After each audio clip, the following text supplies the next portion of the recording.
Yo, what's up, CFO gang? It's your boy J Tuck, real Dallas Cowboys fans. Stand up. And as you see, not a guest, man. This is my brother, man. We got Okoye in the building, man. My dog. What's going on with you, bro? Man, what's up, Tuck? What's up? You should probably put me on the other side if you can, so that I can look like I'm looking at you instead of away. All right, let's see if I can. There we go. You see, there you go. There you go. What's up with you, man? Good seeing you, man. I'm appreciative, man. I like doing work with you. Every time we do is something major. And then behind the scenes, man, Tuck is a great guy, man. I love what you do out there. Likewise, and always looking out. So I never had no issues with Tuck. Tuck, my man.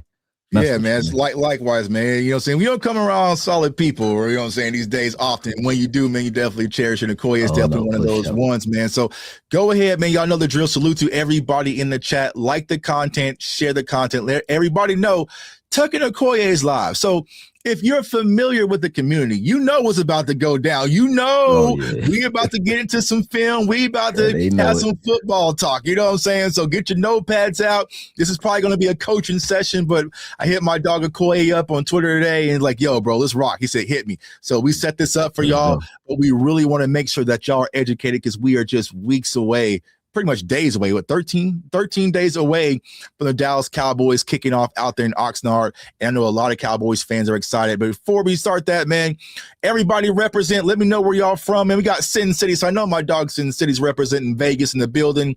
CFO in the house. What's up, man? What's up, everybody? My dog Kelvin. Salute to everybody in the chat, man. Keep y'all questions flowing. We definitely gonna dive into this football talk, man. This is what it's all about, man. It's coming together, having football talk is what we do. You know what I'm saying? It's why I feel like Okoye, the Dallas Cowboys content community is the best out there. Not just saying because I've been part of it, but it's just because we built. Man, we got Richmond, VA in the building. You know what I'm saying? Salute to Richmond, VA out there. What up? My dog says, what's good, Okoye? All right, bro. What's up, Flames?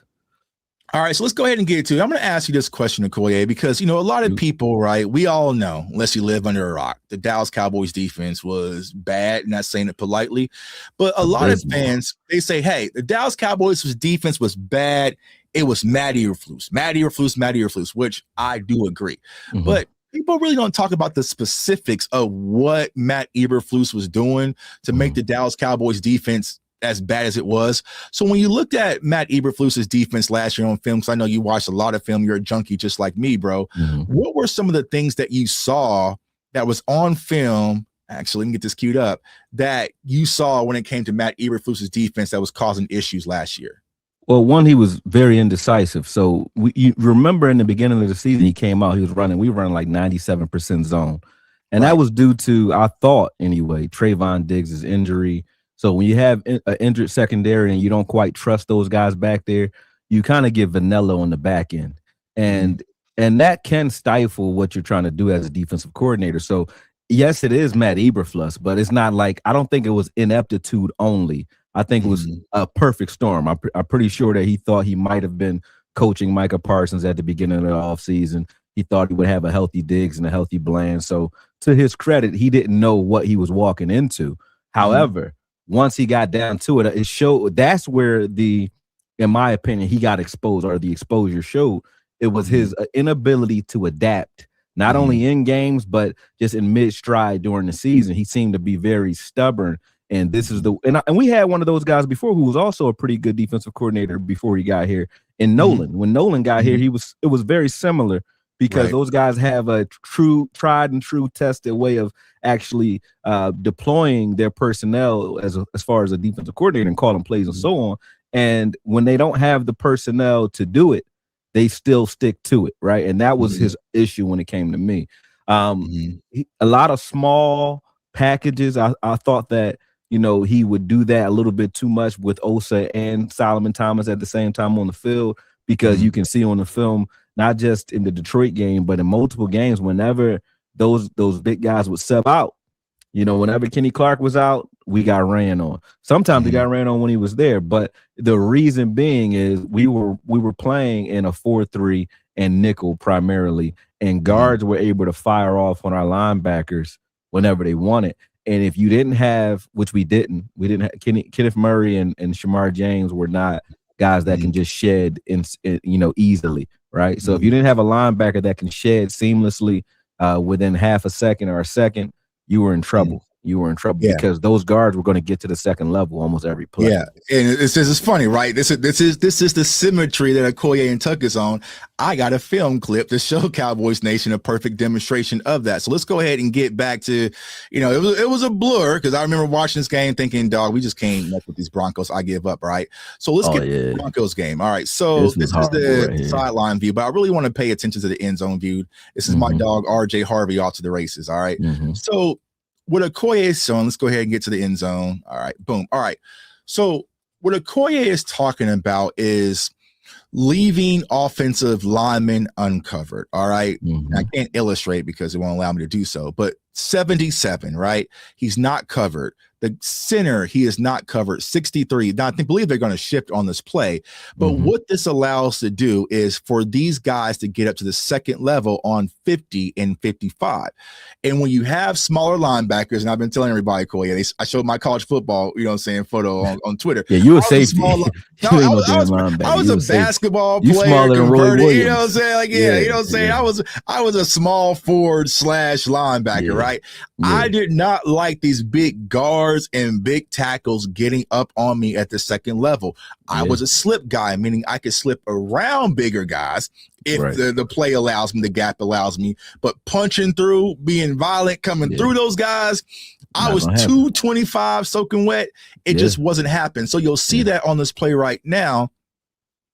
I think we do shift. All right, so all right, boom. Pause it a little bit further. Go back. No, go up forward some more. Right, and right after right here.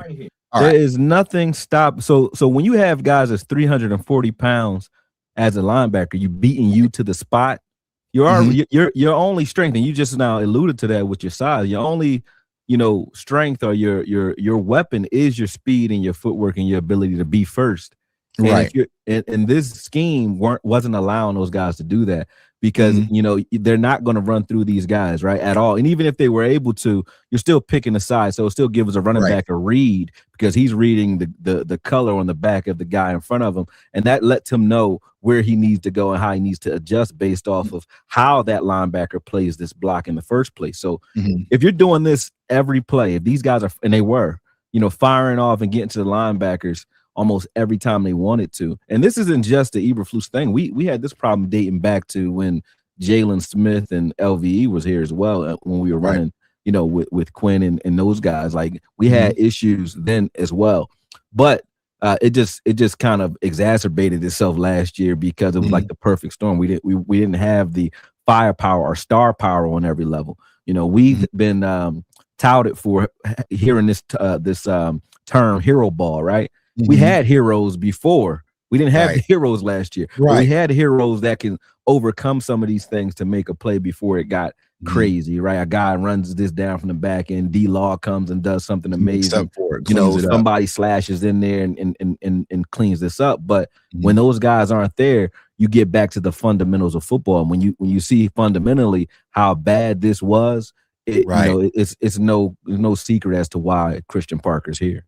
Exactly, because we'll talk about a few things of what this is Osa, right? So you see Osa's already, he's slanted, right, on this tackle shoulder.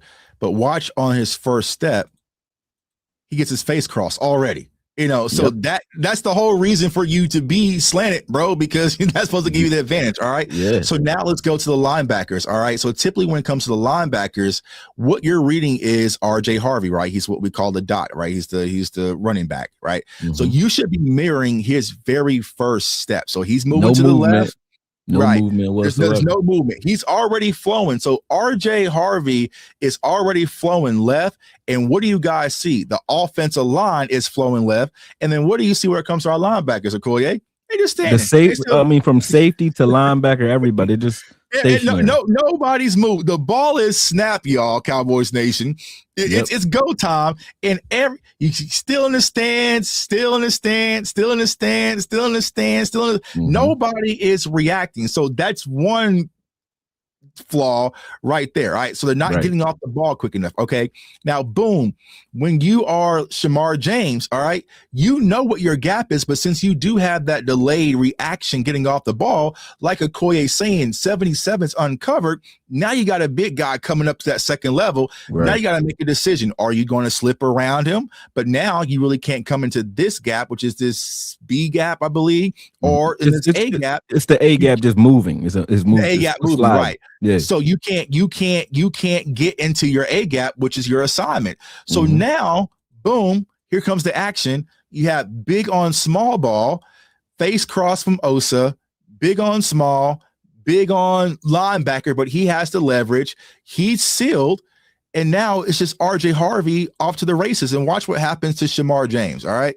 And I like Shamar James. I just did a film session, but this is just something he's going to struggle with, right? Just naturally.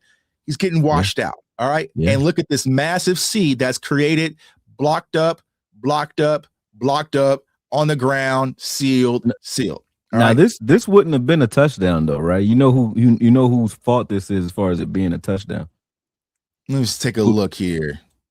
Who was supposed to have outside contains it? Watch Elam on this play. Elam has an opportunity. He doesn't do anything. All right, Elam 20. All right. Yep. Watch this. I remember this play. Elam in 19. Watch this. Him and Kenneth Murray's getting pushed up the field. Right. And watch Elam. And you got Osa backside right now. If Elam can make this play, or at least dive at his feet right now, Osa makes this play from the back. Watch Elam. He gets held a little bit, but he didn't fall. He didn't like sell out for that play. Right. And I think that's why he was gone shortly after this too. You didn't really see anyone showing effort to disrupt this play. You see what I'm saying? And that is something that I think Christian Parker, because you see, look at how much space there is here. But just stop. If you stop here, no matter what he does, he has a 4-way go right now, which is like unheard of for a running back. Right. Like, this is a running back's dream because he can read this and go a number of ways. He can cut this back to where Shamar James is right now. He just has to accelerate past Osa, who's closing in on this, or he can go straight as he does, or he can bounce this to the outside of where Elam is. Right. Yeah, it was. I mean, it's horrible. You know what I'm saying? I'm a little long in the tube. You know what I'm saying? I'm a little old right now. You can see the grades poking through, but I could have probably, you know what I'm saying, maybe took this one to the crib the way that they blocked it up. But it all starts going back to 15. I probably got you about 15. You know what I'm saying?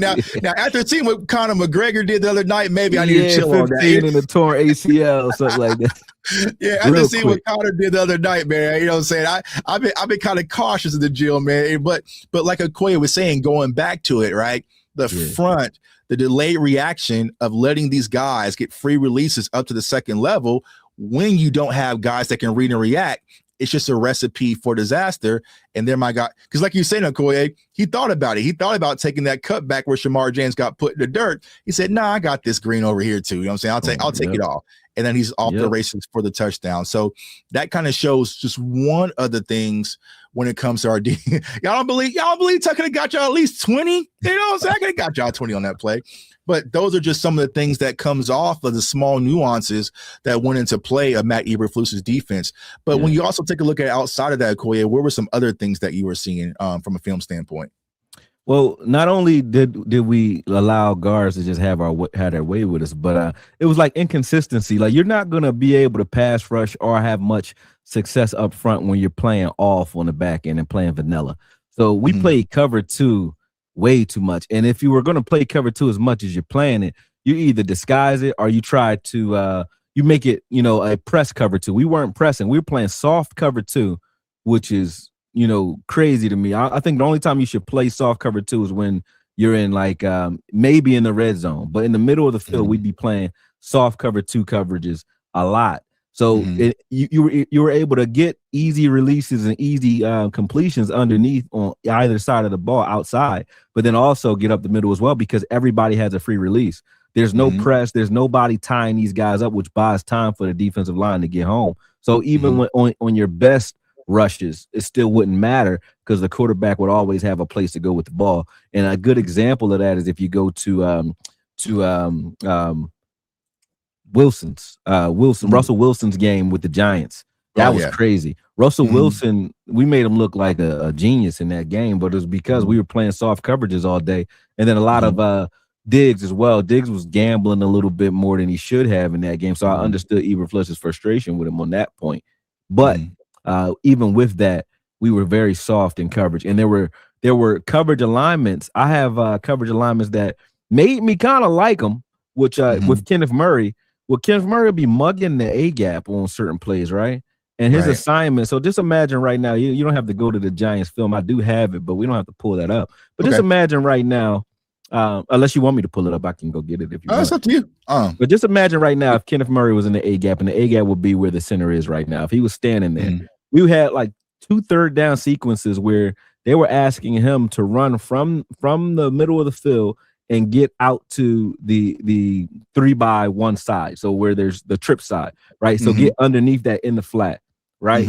On a 3rd down and like 5. His assignment would be to run underneath those routes from the middle of the field. Regularly, we were doing stuff like that where even if he did it perfectly, he's not going to break that play up because it's 15, 20 yards to cover. He's not going to break that play up. So he wasn't putting guys. I said that because he's not putting guys. Eberflus wasn't putting guys in position to be successful.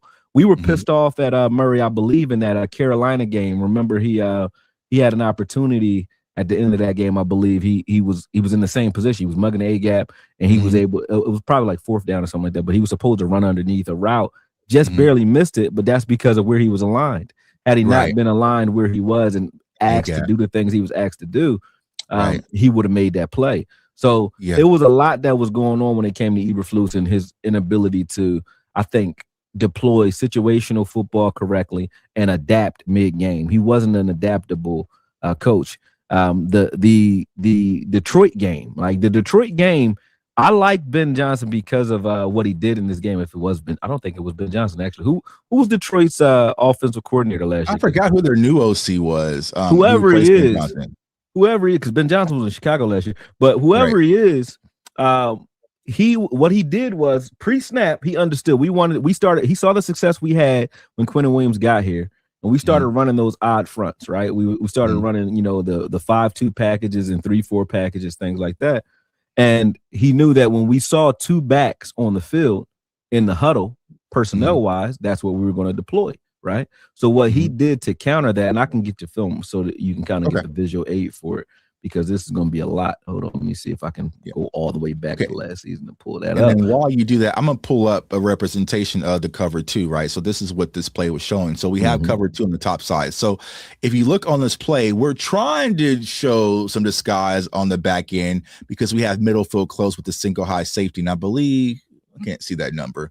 That Who's that? I can't see mine as well. But anyways, right. So what we got cover 2. So meaning this corner, I believe this is Kalen Carson. He has his flat, but when you have cover 2, he's going to drop. The safety's going to drop. So you have to get wide, right? Cover 2, you have to get wide. But on this play right here, you'll see him. He's going to take this number 2 wide receiver. And then you have Kalen Carson assuming, okay, my safety's going to get wide. So he's going to be trailing, looking at the quarterback. And so now you have to be able to turn and run. And when you don't have guys that just has that natural ability, there's going to be plays that you leave wide open, right? So I just think communication, Okoye, soft cover 2, like you were saying, right? So you might want to be a situation since you're already up. And I think this is my guy, Quentin Johnson, right? If you're going to get up, let's get up and press, right? Let's get up and be physical, because when you're physical, you're disrupting the timing. And we'll talk about this here in a second. When you disrupt timing, this gives you the opportunity for these guys to really get home. Now they left a rushing lane for Herbert. He probably could have took off anyways. And even there though, even that with Carson, or that's not Carson. That's actually who's that? I can't tell if that's it. What's his name? Bridges? Is that Bridges? Is that who that is? Is that Bridges? That was number 25. Number. That was number 25. Bridges, I think. Yeah. Is that or 27? No, right here. No. Who is right this? there? That's 25. That's Bridges. Right there. 28. No, I'm not the safety. I was talking about the corner underneath. Oh, yeah. Who was that? I think that was Carson, was it? No, that was Bridges, number 25. Carson's 21. Oh, 25. Yep. Okay. Yep. But watch how he stops his feet. There's no threat to the flat. There's no reason for him to stop his feet. He should flow underneath this. He doesn't. You can go back to the side view if you want. Yeah. Watch at the beginning of this play. If there was a release underneath in the flat, then you stop right here. There's no reason to break down right here. Right. I understand your threat. Yeah. If you call cover 2, yes, you're supposed to hug the flat if you're the corner, but there's no threat to the flat. You trail underneath this route as long as you can until you see something develop underneath, and then you drive on that. He didn't do that. He just stops his feet because that's the play that was called. So he just stops his feet. There's no instinct there. It is the point there. You see how he stopped right there? There's no reason to do that. He realizes it, but just those 2 little click of the feet right there. Right there, it's over with. That's where the separation came from, right there. Right. Yep. Right. So it's just that goes to the IQ. And this is why, me, Okoye, we preach watching film, because those little details matter. Those 2 little click of the feet, that changes things, because he could have carried that corner a little bit deeper. That would have bought the safety time to cover. So, pull this Lions film, and I want to see if this is the right one, because I have a bunch of films. So is this this one right here? The second one. Yep. This one here. Let me see. Do I control this? This one isn't the one with the call outs, but let me see a formation. Okay, let me see. Yep, this is actually a good example. We can just pause it here, right? So this is what was happening to us when I was talking about us coming in those odd fronts, right? Let me give you an example. The reason we had to come out of that is because they were using, you see where Jahmyr Gibbs is? Jahmyr Gibbs is out wide. So what they would do in the huddle, they would have 2 running backs in the huddle and 2 tight ends, right? Or two running backs and 1 tight end, either or. But when we saw 2 backs on the field, we would come out in our odd fronts because we were thinking run. But then they would take Jahmyr Gibbs and put him out wide. That was forcing a safety, and you'll see in like I said, this isn't the right film, but I'll get the next one in. But you'll see, and you remember, Bell got beat on a crosser, I think by Williams or somebody, number 1. But Bell got beat on a crosser, and the reason he was on a wide receiver covering him one-on-one wasn't because that's what we wanted. It was because of the personnel usage of Detroit. Detroit was making us waste a corner on a running back because Gibbs was out wide a lot in that game, and that was to confuse the personnel and force us to go into nickel. So when they forced us into nickel, they started running the ball on us. So they were making him pick and choose. That's why I say he couldn't adapt, because when they forced him into nickel, they would run the ball successfully.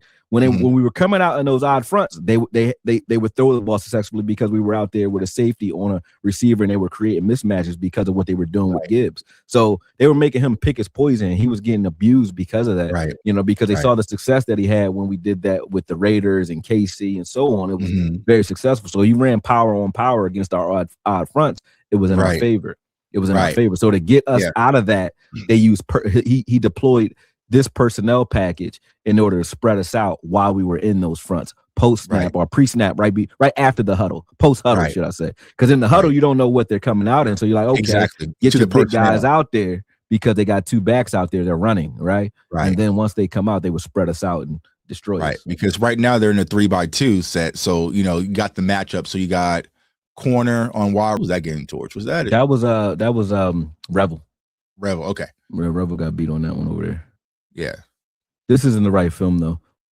Okay. But even here, when you look at our goal line formation, right? Everything that we were doing, you know, to me is like right now you have Solomon Thomas, I believe, and Osa side by side, and then you have Quinnen Williams and Kenny Clark side by side. Why?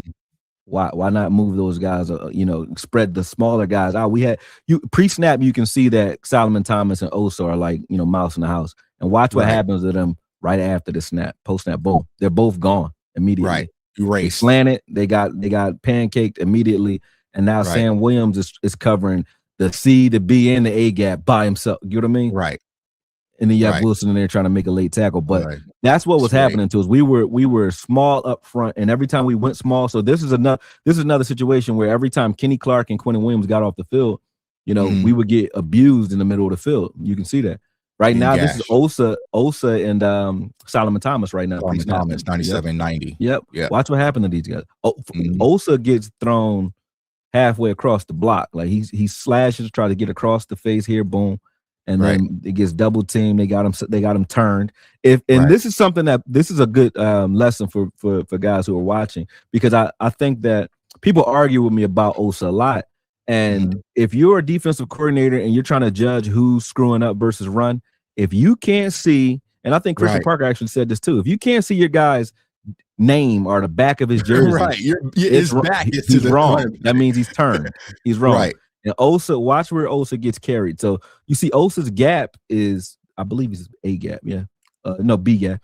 So Osa's in the B gap right now. Overshown has the A. Right. Yep. Overshawn has the A. Now Overshawn's going to have to flow back into the B because Osa is now he's in the A. So now Overshawn does what he's supposed to do. He scrapes back into the B because he's reading that instinctively. But look at where Solomon never left his gap. Really, he actually did pretty good on this play. Watch where Osa ends up. You know, they took Osa all the way across the field, and this wasn't the pick ball. They would run the ball on us like this and abuse us. Forklift on this one. But even Osa, it looks like both of them are struggling anchoring in versus double teams. So and teams are going to eat that. So when you're lined up in the trenches, as he'll say, you have shoot out at practice or whatever on film. If you turn your back to the ball carrier, like that's just an absolute no, right? And you'll see it constantly right now when it comes to Osa. He's getting his face crossed. And I'm going to take this off because I don't want you to get flagged for being on too long. But we'll do one more. Boom. This is Osa and Solomon again. These things weren't happening whenever it was. They were getting moved consistently. You can remove that one, but they were getting moved consistently. I have, a breakdown that I did of that, but I have so much Detroit labeled content from that era. We'll be going through each one, trying to figure out which one's the right one. Because because me and Koyo started just talking because we know the time steps and y'all be like, what the hell are they talking about? You know what I'm saying? So it's like let's get some clips ready so we can show people personnel packages though. But that was a good example as to what I meant. That was just from the run end of it. But you'll see the pass end was when we were heavy, they would pass and they would abuse whatever safety was there. And that's why we have a guy like Caleb Downs and Jalen Thompson and Locke here now, because our safeties got exposed in space last year as well. So it wasn't just Eberflus sucks. We also had personnel issues as well that went with that, whether it be Diggs or Parsons not being here. And then you had guys like, a guy like Mozzie, right? We talk about him good, bad, or however you feel about him. He wouldn't be a guy that you would be dependent on as being a starter on this team. He would be where Toye is, a guy that you will get in. Or Overton. We're going to give him some rotational work, but we're not asking him to be our savior. That's how bad we were. Like last year, we were trying to get Perion Winfrey snaps. I like Perion Winfrey, but he wouldn't make this team. You know what I mean? Right. He wouldn't make this team. So the reason I was saying like the personnel was an issue, that is to Eberflus's credit, but his adaptability to the personnel he had showed that he was getting long in the tooth. And he didn't have what he needed out there, and he didn't know what to do with what he had. 1000%. I agree. Right. So listen, I'm no Eberflus defender, but some of it was on personnel, some of it was on the players as well. We'd but as they say, go ahead, out with the old, in with the new. You know what I'm saying? He gone, and we got a brand new coaching staff. And I know you personally, you have spoken very highly about our defensive tackle. Let's get to Christian Parker in a second, but Christian Parker is more of a back end guy. We'll talk about some of that in the secondary here in a minute. But Marcus Dixon, the defensive line coach, right, coming from Minnesota, he had his tenure with the Broncos, also with the Super Bowl team and the Rams. So tell the fan base and the community a little bit about Marcus Dixon and why you think he's going to be a drastic improvement over White Cotton that we had last year and some of the defensive line coaches of the past. When you watch Marcus Dixon, so the thing that we just looked at, which is our linebackers and how guards were able to fire off and get to the second level at will. When you watch Marcus Dixon's fronts over the last 4 years, the way that he deployed his line, those odd fronts, so he plays a 3-4, but the way he plays, those three guys on the interior keep everybody else clean, whether it's from a pass rush perspective or a run perspective. The linebackers can just play instinctively, run to space, and get to the ball. Right now, people who don't watch a lot of ball and have never played ball, nothing against it, they don't really understand that all linebackers, not just the bad ones, all linebackers love space eaters, like guys that can take up space and take on double teams. Yes, I'll vouch for that. Yes, we do. Yeah. You know what I'm saying? Even the greats, like Ray Lewis had Tony Siragusa, he had Haloti Ngata, Bullware. He had guys up front that made sure he can just play instinctively and run sideline to sideline. When you don't have that, I don't care who you are. I don't care if you're Sean Lee. If guys can just fire off and get to you every play, they're going to have some success eventually against you. So you need guys in the interior that can keep that from happening, because really they're essentially blocking for the linebackers. The linebackers are like the running backs of the defense. Their job is to read the gaps, read the grass, and react. You can't react as much when there's a guy barreling down on you almost every play. So when you watch Marcus Dixon's film and any of his tape, and you can choose it. I don't care who you choose. There has never been, and the reason I'm excited is this. He has never had linebackers as talented as the linebackers that we complain about on this roster.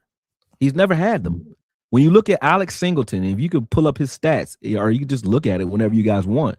Alex Singleton in Denver on Marcus Dixon's first 2 years there, or his only 2 years there, he went from being a guy that'll get you 130 tackles, 120 tackles, which is respectable for any linebacker, to instantly 163 his first year, and he missed a game.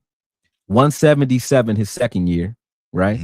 And in both those seasons, to give you an example as to how crazy that is, the All-Pros that year didn't even hit that. Roquan Smith had like 150 something, and Fred Warner had like 130 tackles, right? So Singleton had almost 40 tackles more than your All-Pros. You know what I mean? That's how easy it is to play linebacker. And I don't want to say easy, but how beneficial it is to play linebacker behind the Marcus Dixon front. So when I say that Marcus Dixon, people think that I think that Marcus Dixon is a linebacker coach because I keep talking about how Marcus Dixon is going to be the answer to linebacker. They're like, no, Okoye, he coaches the defensive line. No, when Marcus Dixon's fronts keep linebackers clean, linebackers excel. Even your average linebacker becomes good. Your good linebacker will become great. And that's why I say, if you like Demo, if you like Winters already, if you think Barham has potential, watch Marcus Dixon film. And I have some film for you to watch because this isn't an anomaly.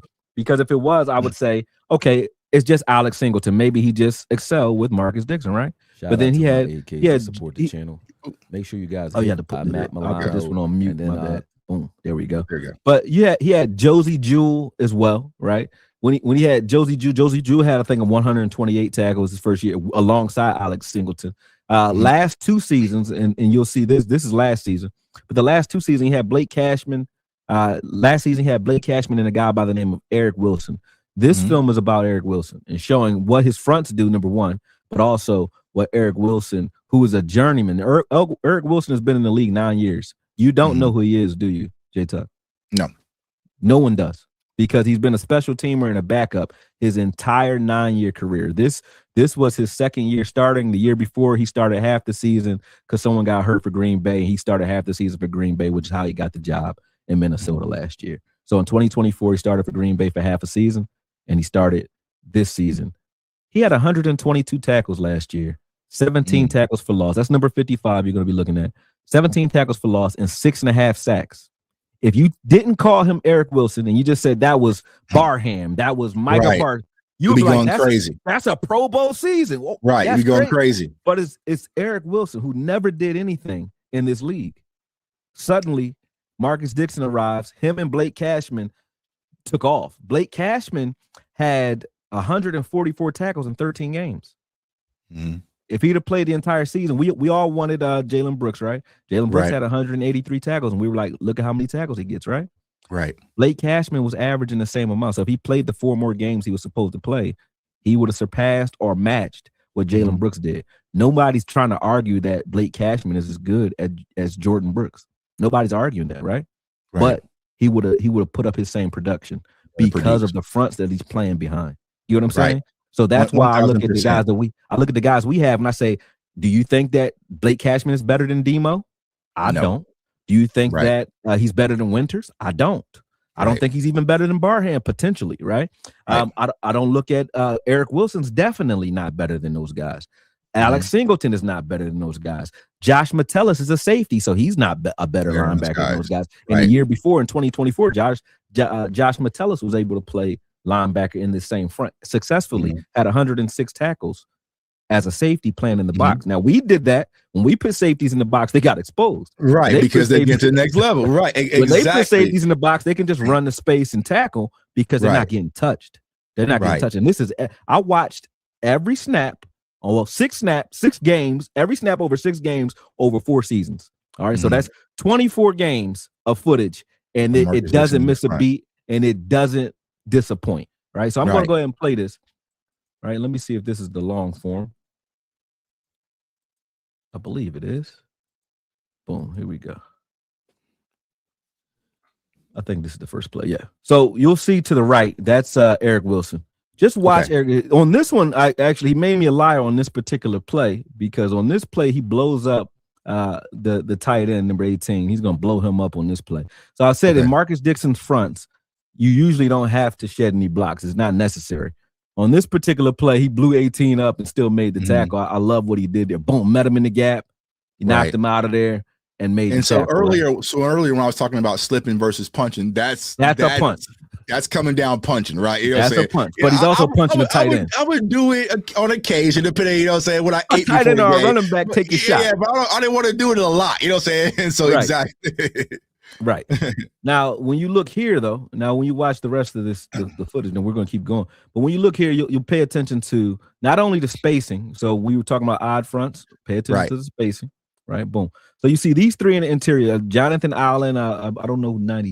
I think that's 97. Can't really see the numbers there. But those 3 interior defensive linemen, their job is to occupy the 5 offensive linemen that are there, right? So those guys are they're people eaters. Their job is to soak up space so that you're forced to come out in those 12 and 13 personnel. Look, and so if you just pause it, right, and let's say we're looking at from a offensive line running back lane, right? Look at the green grass that's available now for those linebackers to flow downhill.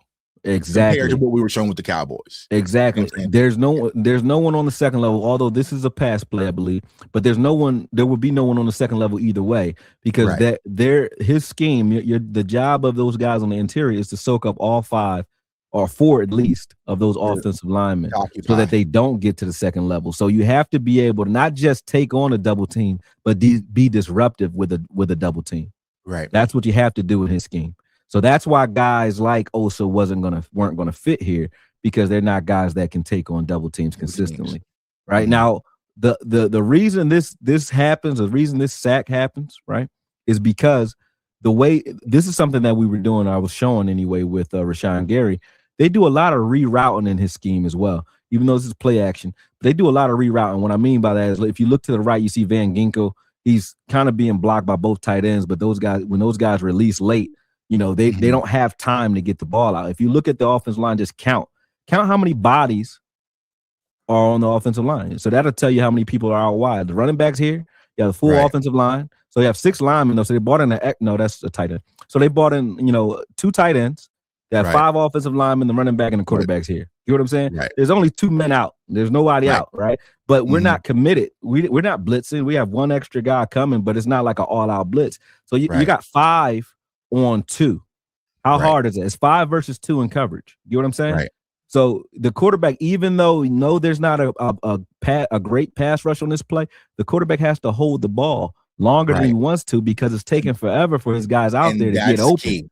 They can't get open because there's a mismatch numerically, right? So it's either a numbers mismatch in coverage, and reroutes, meaning they're going to tie you up where you don't get the quick check downs, and you have a number, and it's a numbers mismatch. And then when they flood the line of scrimmage the way they do here, the offenses were forced to adjust to Marcus Dixon and Flores's defense rather than them trying to adapt and adjust to the offense. Right. So it made them go bigger. So you're going bigger. Go ahead. Exactly. So going back to what you were saying about last year, Matt Eberflus, right? In those games versus Detroit, the Detroit offense dictated our defense, right? Exactly. Versus Marcus Dixon dictates what the offense is going to do. So it's about having control. And you're saying, like Okoye is saying, the numbers game, right? If you got max protect in the offensive line, right, but you only got 2 wide receivers, but you got 5 secondary players still available, it should work in your favor from a defensive standpoint. 100%. If you look here, watch this play. Now tell me how hard it is to play linebacker if this is what you got, right? This is what you're dealing with. Does he have to shed a block? Is anybody on the second level? No, because they have their hands full with the guys that they're blocking. Right. They even have Cooper Kupp, who should be either spilling out just in case they were trying to show a different look. He could spill out to just say, okay, the next play we can run a play action off that same look. He's in blocking as well. Now watch when they hit that gap. So the crowd line of scrimmage, when he hits that gap, there's nothing for him there, right? There's nowhere for him to go. That's the only place the running back can go because the edge is set, and all he has to do is run down and fill as Eric Wilson. That's all he has to do. There was no shedding necessary. No shedding, shoulders squared, line of scrimmage, no defensive lineman getting turned around. You're not seeing no nameplates out there. None. So this is what it's about, y'all. Like I said, it's from a linebacker's perspective. You love this, right? Clean, you know what I'm saying? Mike and me likes to pause me all the time, but clean pockets of grass that these linebackers can run through freely and come downhill and make tackles. Right. But you have to have guys that can anchor in and take on those double teams. If you show this play, Okoye, just slowly play it. This is the next play. So you want to go back to that? Go back to that first play where he filled the plays a second ago. All right. So if you're just watching the Minnesota Vikings front, all right, let's say the white line that they're on, the line of scrimmage, that's an imaginary line, right? Right. Look how they're still on the line of scrimmage even after contact. No one's on the second level. Nobody is on the second level. There's no offensive lineman on the second level, right? It's because these guys and there's no defensive lineman getting pushed back. Everyone is anchored in right there on the line of scrimmage, taking up blocks, taking up double teams, allowing those linebackers to go out there and flow and make plays. Yep, and then that makes it easy for a linebacker to do what he does, which is just read and react. He does, and this is why a guy who's a journeyman who didn't really catch on, couldn't really start anywhere, why suddenly he can have that type of season, a Pro Bowl level season, it's because of the fronts that he was playing behind. This time they're bringing pressure, mugging the A gap, and that's another thing that we're going to do a lot of. Disguises pre-snap, but we'll get into that later when we talk about Christian Parker. But they're mugging the A gap here, right? Now, again, the offensive line can't block everybody. I don't care who you are. They can't block everybody, right? So now they have a tight end in and they have Charbonnet in to help block. Now watch this. Now, outside, you see there's going to be I think Van Ginkel's rerouting. Yeah, Van Ginkel's rerouting Cooper Kupp here, right? So you see that? Boom. These are things that we saw Rashawn Gary doing last year in Green Bay as well. We'll do a little bit of it here, but it'll be both outside linebackers' responsibility. The reason they're doing this is because, like, think about this. Pre-snap, it looks like Van Ginkel's coming, right? So now you have your tight end in for max protection, but he doesn't have anybody to block because his guy is rerouting. So not only do they force you into a personnel package that you don't want to be in, they make you waste personnel. You're wasting it. Right now you see 75 is pinching because he thinks that I think this is the safety. He thinks that safety's coming as right in front. No, that's Cashman. He thinks Cashman's coming, right? So 75 is watching Cashman. 72 is watching that defensive end. I think that's Dallas Turner, right? And then you see here, boom. And then you have 22 Smith is free. So now 75 is going to pick up Smith, right? Well, who's picking up Eric Wilson? Charbonnet's picking him up, but he was late to the party. Charbonnet is trying to get across face to go block him. You know, this is an overload. This is a nightmare for any offensive line. It doesn't matter how good you can block as a lineman. If you have to make decisions like this, you don't know who to block. And to go back, Mike Zimmer, he was infamous for the A-gap mug, Simulated A-gap, double A-gap. Exactly, the simulated pressure, because when you have this linebacker in your A-gap, you have to account for that. If some of you guys who play college football, the video game, you guys have seen the double A-gap mug. It's the most notorious deep, but it causes confusion with the offensive line because are they coming? Are they going? Who is going to be every time too? So there's a lot. There could be stunts. So you don't have time to make those decisions because as soon as the ball snap, everything is happening, right? Yep. So all you're looking for from a defensive coordinator standpoint is just that one, just like you saw in that play of Okoye to show that one lapse in, oh my God, who was I supposed to get the safety? Oh, I reached for the safety, but he's dropping.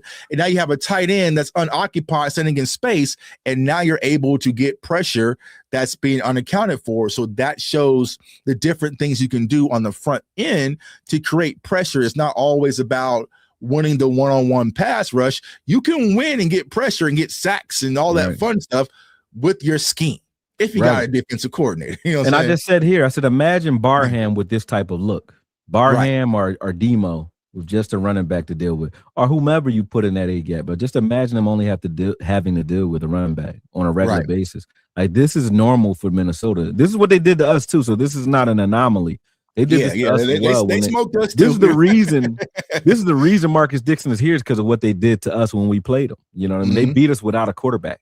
You know what I mean? They didn't have a quarterback, and they beat us. But you see Eric Wilson there. That's another sack for Eric Wilson because of the scheme. He didn't. What pass rush was there? Did he do a swim move? Was there any type of pass rush move? Nothing. Nope. He doesn't have pass rush moves. He still got 6 sacks, but he got 6 sacks because of the scheme. The scheme got him 6 sacks. So what do you think a talented rusher like Barham could do, who can actually rush as well? You know what I mean? Right. Who's more explosive, bigger, and everything, right? So that's why I say I like our linebackers' chances with this scheme. I like what they're going to do. Here again, I think this is another pass play, if I'm remembering correctly. It's been a while. Yeah, this is a pass play. So your linebackers do have to be able to cover in space, but while they're covering, watch what's happening here, right? So look at the line of scrimmage. It doesn't look like we're prepared, right? Boom. So there's a reroute there by Van Ginkel, and then you see Eric Wilson's out there covering 88, right? 88 is who's getting the ball in the first place. But look at the offensive line.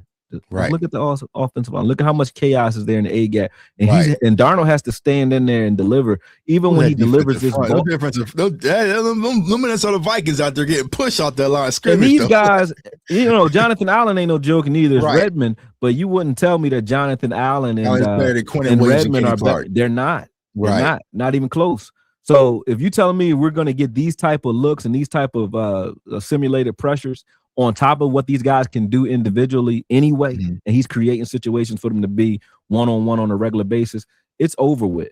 Now, this is another pass play. I want you guys to pay attention here, right? Watch post-snap, watch this. You see Van Ginkel in the slot right there? Right? Van Ginkel's at the bottom of the screen and like second guy in. He's blocked. I think that's Cooper Kupp right there that he's rerouting. But you see he's rerouting. And then on the other side, top of the screen, that's Jonathan Grenard. So both of their outside linebackers on this play are rerouting. Oh, no, that's actually Eric Wilson who's covering. Jonathan Grenard is not in this game. So Eric Wilson's covering there. Sorry about that, folks. But either way, right now, Darnold has the ball in his hand.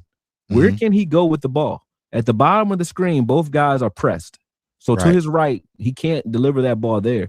And then to his left, where he wants to go, Eric Wilson's in good position. He could throw this ball anyway if he wanted to. That's the only place he can go, and that might not be what the scheme or the OC has even called for on this particular play. He's waiting for this receiver. Rewind this slightly. I want to see what was okay. So we got off on both sides. Okay, I just want to double check that they're playing off. Yep, playing off. Boom. Yeah, but you're rerouting from the linebackers, right? You're rerouting that number 2, that tight end underneath right there. Exactly. Right. And when he's him rerouting that makes it so that Blake Cashman doesn't have to be a great coverage middle linebacker. He's going to get a hand delivery from Van Ginkel, because of that reroute. And your safeties don't have to rush to their spots. Because if you let these guys run a free release like we just saw against Detroit when we were watching the Cowboys footage, Hooker had no choice but to react to the middle of the field because of how fast those guys got up on them. You know what I mean? Exactly. They're not getting up on you at all when you play these type of fronts and when you play the back in the same way like this, right? When you're playing press, they can't get up on you. Now watch this. Now Darnold has the ball. He has good protection, right? He has a good pocket, but there's nowhere for him to go with the ball, which gives Dallas Turner a place to go. I mean, time to win, right? He beats the left tackle. He has enough time to win. Watch this. Right. We have talent up front when it comes to our pass rushers and everyone else, but they'll have time because of the scheme.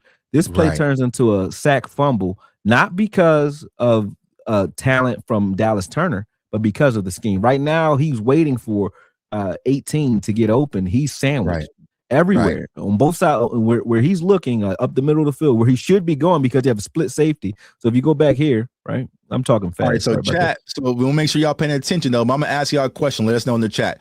What is that called? Right, they got that sack. What is that called? Y'all should know this one. They got a sack because of the what?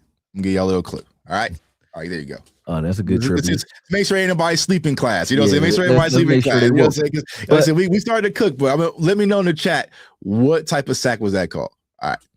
And naturally, because of where you see those safeties, Darnold reads this right. He's like, look, the soft spot is in the middle of the field. So he's looking for his tight end to break open in the middle of the field and try to sit that ball behind the linebacker or underneath him. He wants to high-low the linebacker, but he can't high-low him because he just got released. By the time he got released by Van Ginkel, he was already being sacked.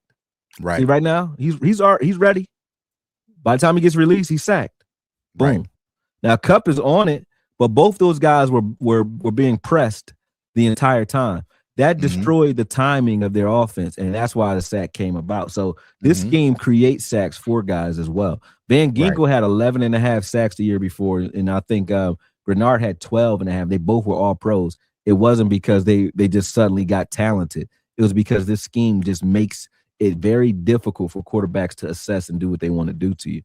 Boom. Yeah. And then also what Cowboys fans, you have to remember, this is just the Marcus Dixon side. We haven't even talked about the Christian Parker back inside. You know what I'm saying? Like, and the what Ryan Smith done and Cardinals. Like, so there's a lot of different things on the back end. Maybe that'd be a whole different live show. We can go to the back end. When Christian Parker said this is going to be our defense, that's what he means. You got Marcus Dixon has so we wanted different defensive coordinators in the offseason. We wanted Flores at one point. Well, you go and get Marcus Dixon, you're going to get some of the things you liked about Flores. Right. So some of his pressure front. So you got some of that. Marcus Dixon knows what they were calling and knows how to deploy it. So we're going to borrow from that. You know what I mean? When you look at BT Jordan, we're borrowing some of the stuff that we saw in Denver's pressure fronts, right? And then on top of that, you have Christian Parker, and we're borrowing from what they were doing with the Eagles. So that's why it won't be Fangio's defense. We have it's a culmination of coaches that have different successes based off what they like to do, where they're from. And I'm pretty sure we're going to incorporate some of those things, no different than we did on the offensive side of the ball with Clayton Adams. This isn't Brian Schottenheimer's offense only. Clayton Adams has his fingerprint on that offense. Junior Adams is Ken Dorsey, like because you got to think about it. Like even Scott Simons, the SMU linebacker coach from SMU, right? He was a defensive coordinator, so he's going to bring a different aspect. So these are guys who are seasoned, right? And I always talk about this Okoye, going back to the Cardinals. Dak Prescott, me personally, I feel like it's one of the most cerebral quarterbacks in the league. But it was something that the Cardinals always do on the back end, how they flow Jalen Thompson and Budda Baker, that just trips his signals. Late rotations, man. Yeah, it's just like, I'll be watching Budda Baker. I'll be trying to watch, like, bro, what are they doing? And it's just, they just be doing, but they eliminate your pre-snap reads. Like you can't rely on what you see pre-snap because that's not what you're going to get. Post-snap. Yep. If you watch the Jalen Thompson film, Jalen Thompson will be in the slot looking like he's either blitzing or playing the flat, and he'll be playing. His assignment will be deep middle. Deep middle. Yeah, there was a play I broke down for Jalen Thompson. The first play, I think it was versus the Jags. He blitzed off the edge. They gave that same look. He dropped from being at the line of scrimmage all the way into the deep middle, turned his body around, and almost made an interception. That was against Tampa Bay. Yeah. So they gave the remember that. I remember the sack was versus Trevor Lawrence, and then he did the drop versus Tampa Bay. Yeah, I'm just like, those types of things, bro. It's just like, it's going to be fun. So what we're trying to let Cowboys fans know, right? you can get pressure based off of your scheme in a lot of different ways, right? Yeah. We used to have it one way. We had to worry about any of this and just say, snap the ball and go, right? But now we can be a little bit more creative. It's a little bit better this way anyway, because, you not only have the talent to get pressure, but you also can confuse quarterbacks and offensive coordinators who think they have your number. They don't have any. They can watch the film and not know how you're going to deploy it this week, just like you just alluded to. One week he blitzes off from the slot twice and gets there. The next week he gives the same look, but he's running deep middle. You know what I mean? So it confuses you because you can't trust your eyes and you can't even trust the tape because they're going to use their tape against you by self-scouting. They're going to use it against you. So I love that. But when you watch this play here, this is what you call a 61 front. And the reason I say that is because you got 4 down linemen on the interior. You see, now they took the middle linebacker, who was Eric Wilson. They took him and put him out wide. So he's now setting the edge on this side of the field, right? But what they're really trying to do is confuse your blocking scheme. So now you don't know who to block, and if you do, the spacing won't afford you to get to them because those 4 guys on the interior are a load. Each one of them, every last one of those guys on the interior, there are no small defensive ends or anything. These are all defensive tackles on the field right now. So they all require a double team at minimum. And just watch when you snap the ball. Watch what happens. Boom.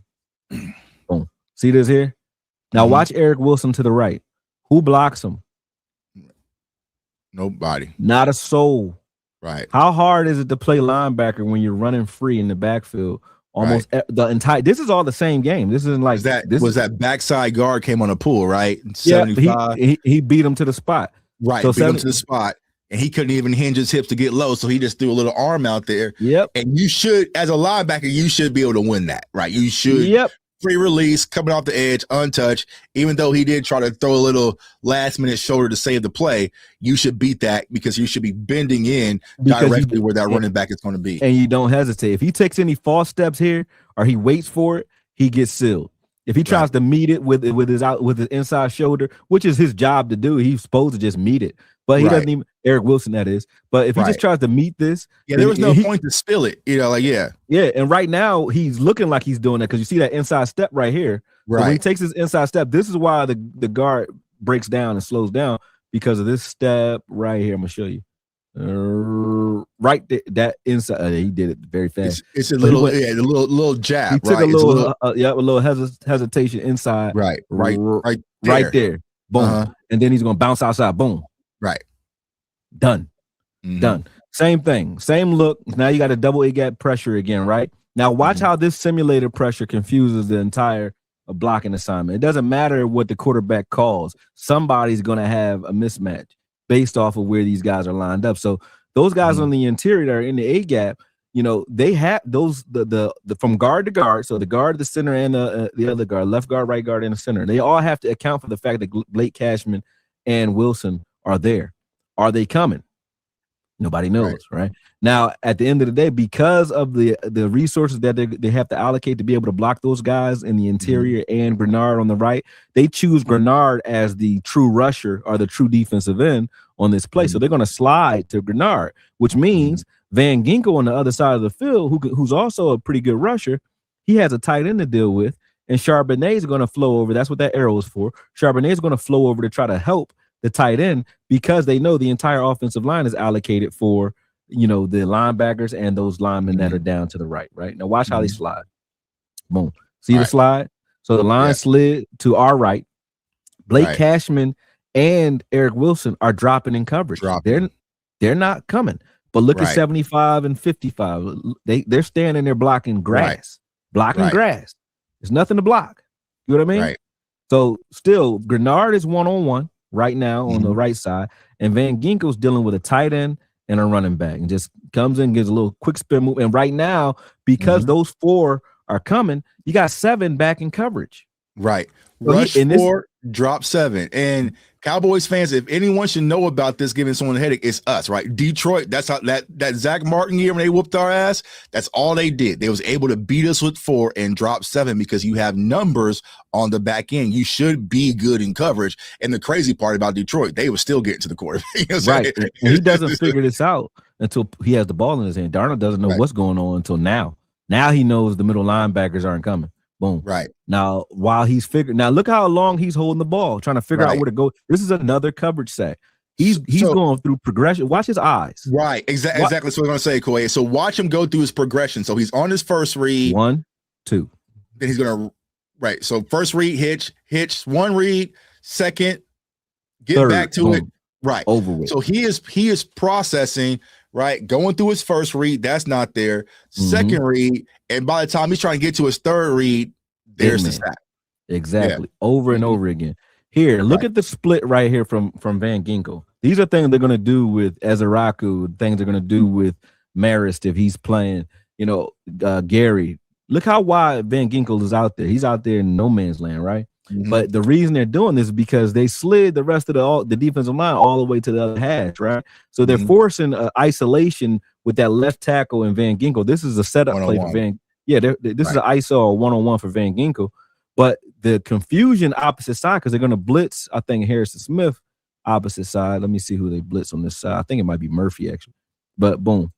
So you see what happens with Van Ginkel. First, he runs upfield like he's going to cover. And then, so he goes, it's like a deceptive power or speed to power, because he runs upfield like he's going to cover the guy in the flat. And then he just beelines right through, the left guard, uses his arms and gets in there, right? But he's not the one that gets the sack. Watch Dallas Turner. Now, Dallas Turner's right here to your left, right? But because of the blitz outside, Dallas Turner does not get blocked by that tight end. And because they're pinching down, the offensive line is trying to pinch down on those big bodies in the A gap and the B gap, right? So you see that right tackle is looking for 97. He's not thinking about Turner, because he thinks that the tight end is going to block inside out, because on any play, even if there is a blitz, you're supposed to block inside out, meaning the outside guy is blitzing a C gap.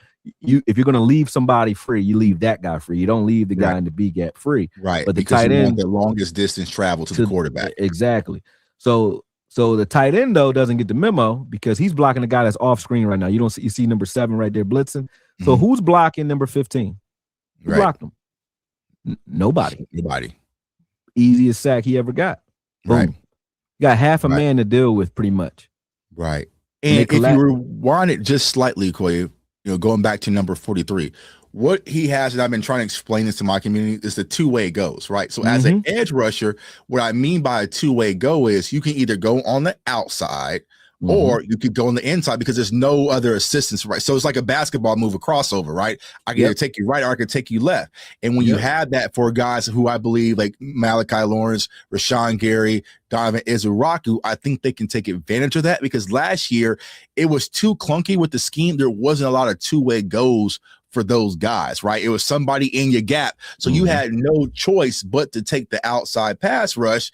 And by that time, the ball was gone, because we was playing the soft ass coverage, and the rest is history, right? So it's already over. The schematics, I think, is really going to help this defensive front, the front seven, most importantly. Not most importantly, but I'm a front seven guy. Y'all know what I mean. Yeah. And then you draw that left tackle out in the space, you know what I mean, where he has to deal with Van Ginkel as well. But boom, easiest sack he ever got because of the scheme. You know what I'm saying? And right now, what's Darnold doing? Still trying to look for a guy that's open. He doesn't have anybody open, but look at how many guys he has at the line of scrimmage right now. You know what I'm saying? See what I'm saying? So there's no one out in coverage anyway. There's nobody running routes anyway. He doesn't have any receivers really running out. And there's so right now, the offensive line that when you put in max protect and you still get no protection, that's a problem. You know what I'm saying? That's a problem. So they're forcing you to go max protect, and it's not helping you at all, because you still don't know who's coming and who's going. So it confused the hell out of their offensive line. You're wasting resources, right? You're wasting resources. Look at how many guys he has. Like, there's only one man out on this route. Right. You know what I mean? Look how many guys are. That's what I mean. Yeah. Yep. Boom. I've talked fast, so my bad. Yeah, it's all right. Yeah, sometimes I remember that people watch. So we gotta get our bag. So I feel like right now I'm in the lab. I know but check it. So watch Eric Wilson again on this play. Like, Eric Wilson doesn't have to do much of anything other than boom, he bounces in his gap. That's not a shed. He doesn't have to really shed. He just stays in his gap and waits for the ball to come to him, because nobody is getting to the second level and pushing him up out of there. Right. Nobody. Right. Once again, this is another play. Who blocked him here? He crosses 75's face right there because of the spacing. Right. but look at the same odd front. So look at the 3 interior linemen. You see where Turner is left to the left, number 15 to the outside, Van Ginkel to the outside. So what they're trying to do there is get the right tackle and this tight end on both sides. So the right tackle on one side and the tight end on the left side and that would be our right when I'm saying left, their left. But they want those guys to kick out. So those 3 guys on the interior only have to deal with those 5 guys that are there. So they want 3 on 5 there, and your linebackers can run. Right. Boom. That's what they're looking for. And that's what they get. Well, even though Blake Cashman gets blocked on this one, but you're only going to get one of them because you see here, Eric Wilson, once again, easy tackle for loss. He's in the backfield. Nobody's touching him. You know what I'm saying? Right. Nobody got a chance to block him. So not exactly. I was going to say that. So we watch, I don't know, let's say 10 clips of Minnesota and Marcus Dixon's scheme. We have yet to see the offensive linemen getting up freely to the second level on these linebackers like we saw last year in Matt Eberflus. Wasn't happening. And I'm going to tell you guys, this is all improv. Like, we didn't coordinate in chat before this show. No. You know what I'm saying? Like, I sent him a link. And I had to watch this in like 4 months. I hit a Koye on Twitter. He texted me real quick. We said, let's run it. I loaded some clips. But everything is shown and synchronized, right? Because if you go back, right, there are so many. We could have went all day of just guys getting to the second level on our linebackers and just running these plays with Marcus Dixon. You have yet to see that. So we're trying to show you guys the scheme can definitely help if you got good quality coaches, which I do believe the Dallas Cowboys have. And this is why we were going back and forth in regards to linebackers too, when we were talking about, because originally I liked CJ Allen in the draft, but this film, when I did this film, it made me back up off of certain linebackers because I knew the weakness in Marcus Dixon's fronts. The only weakness they had is outside runs. So they need linebackers that can get sideline to sideline seamlessly. Right. So I looked at Allen as a guy that's not a sideline to sideline guy. I thought he was more downhill. And it made me like your guy more, Hill Jr. I said, okay, because Hill Jr.'s knock for me was he ain't the biggest block shedder in the world, but in this scheme, it don't matter. And you had Anthony Hill flowing freely, man, on this, man, it'd have been chaos. You know? I like Barham too, so it's like I was happy with what we got, but at the same time, I was like, Hill Jr. would do great in this. I mean, shit, at the end of the day, Kyle Lewis would do great in this. It doesn't matter because who's blocking, who's able to block Wilson on this play. You know, that tackle or guard is going to spill out. Let's see who spills out. I think it's the tackle. Boom, waits for him. He crosses his face like nothing. Gets to this play, gets sideline to sideline. So get what I'm saying? Like, so this is why when you look at what we're doing here and the personnel we have, you can't tell me. Now, Minnesota did great, right? But they don't have a better front seven than we do on paper. I don't care. Nobody can tell me because I look at their linebackers. I say, okay, their linebackers aren't better. And even when you look at their defensive line, their interior line isn't better. Van Ginkel isn't better. You could say Grenard is. I like Grenard a lot, but I would say that Grenard is a guy that, to me, once he got injured. You know, we're going to see if he gets back from his shoulder injury and gets back to form. But you know, Grenard is probably the only guy on that line that you could say, "Hey, he's good." You know what I mean? Right. But at the end of the day, you know, I think that both him and Van Ginkel were all pros as a result of Marcus Dixon. I don't think they'll be all pros again. I just really now maybe they will, but they weren't before. So I don't think they will be. Exactly. You know I mean? Unless you continue to do the things that he implemented, then you may see the same results. But you see here, how hard is this as a linebacker? This is another one. Watch this. Watch Eric Wilson on this play. Who's blocking him? How many plays have we seen where he's just able to run into the backfield? Clean. How hard is that? Right. You know what I mean? This is like a linebacker's dream. This is a linebacker's dream. You know what I mean? That's another tackle for loss. It is Cowboys Nation. You know what I'm saying? I would love it. You know what I'm saying? You know what I'm saying? Like, hey, man, coach my man Marcus Dixon might have me looking a little. Yeah. Again, this is another one. Look, again. Right. Anybody touch him on that? He's not getting touched. Now, this is him against Detroit, right? Same concept when we were talking about how they reroute. At the top, they're pressing, right? You see Van Ginkel in the passing lane, the seam at the top. Then at the bottom of the screen, you see Grenard rerouting. Right now, there's only one place to go with the ball, and it's the place you don't want to go, middle of the field. He has to hold this ball and wait. But look at the backfield right now. Goff can't wait. Right. It's chaos coming. Yes, they're already there. And I think that pressure came from the interior. Yeah, this is Eric Wilson. Again, he has to deal with what's his, oh no, that's not it. He's not dealing with the running back. But they just do a twist stunt right here. So this is him and this is him and Blake Cashman. And I didn't talk about that, Okoye. You know, one thing also that stood out to me last year, the twists and the stunts under Eberflus. You just didn't. Yeah, it was just clunky, right? It just didn't seem like there was no intent when you're running these twists and these crash stunts, right? You have to go with intent, and I just feel like it just wasn't there last year. And you see that that one twist looked cleaner than 1,000 ones that I watched last year for the Dallas Cowboys. You know, well, yeah, because his job. So Cashman's job is to wedge and get in the backfield, right? So he's supposed to wedge across so he buys Wilson space, and he does. Right. Wilson just gets across the guard's face and he doesn't have any room because of Cashman. Boom. Right. Easy sack. Nobody blocked him. So it's not he didn't get 6.5 sacks because he's a pass rusher. It will say that on paper. So you might get him and say, "Oh, we're going to get sacks out of this guy." If you were to go get Wilson, you'd be like, if you look at his stats, you'd be like, "Oh, he can get in the backfield."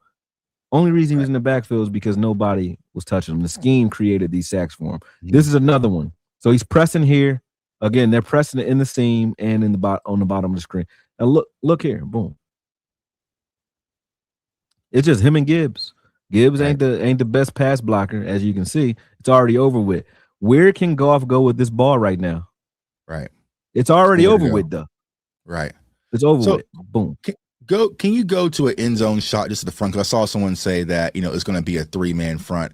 I think a lot of people are confusing it, Koye, because they think we're just going to have 3 linemen on the line of scrimmage. It's not going to be that way, right? No. Multiple times, it might even look like we have 5 people on the line of scrimmage, but there's going to be essentially 4 for the most part, which will be Clark, Williams, you know, Gary, and then, you know, whoever, right? And then you have like Ezeraku out there floating. Right. But these are nickel packages, right? So that's why it's different on these. Like, so this is just a nickel front. So this is a 4-down set. You can tell by where the tackles, the defensive tackles are. You see how the tackles are really in 4-eye right now, pre-snap. But that tells you that those guys are working some sort of game in the middle of the field. And also the reason the tackles are out there because they know, hey, Grenard and Van Ginkel, as you can see here, are helping in coverage. So that stunt can get home. Even if the stunt was clunky, it's still, even if it was, which it wasn't,